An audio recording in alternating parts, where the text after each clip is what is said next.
اسکردو میں پرچار اسلام کے بعد 1800 کی دہائی میں قتل گاہ شریف کی تعمیر کی گئی، چونکہ اس زمانے میں عاشقان امام حسین علیہ السلام غربت کے باعث کربلا نہیں پہنچ پاتے تھے۔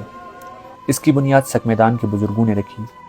اسکردو میں یہ رائے عامہ پائی جاتی ہے کہ آسمان سے رات کی تاریکی میں 3 نوری عماریاں اس جگہ پر اتری، اس لیے قتل گاہ کی تعمیر کے لیے اس جگہ کا انتخاب کیا گیا۔ اس کی ترتیب کچھ یوں ہے کہ سامنے کی جانب روضہ حضرت امام حسین علیہ السلام، پیچھے دائیں جانب روضہ حضرت زینب سلام اللہ علیہا اور بائیں جانب روضہ ابوالفضل عباس علیہ السلام ہے۔ چونکہ یہ شبیہ کربلا تھی تو یہ بات بھی ضروری سمجھی گئی کہ کربلا کی کوئی نشانی اس میں شامل کی جائے، اس لیے ذریح کے اندر خاک شفا رکھی گئی اور ذریعہ امام حسین علیہ السلام کے اندر تمام شہدائے کربلا کے قبور بھی بنائے گئے ہیں۔ آج بھی عاشورہ اور اربعین حسینی کے موقع پر اسکردو کی مختلف امام بارگاہوں سے جلوسیں یہاں آ کر اختتام پذیر ہوتی ہیں۔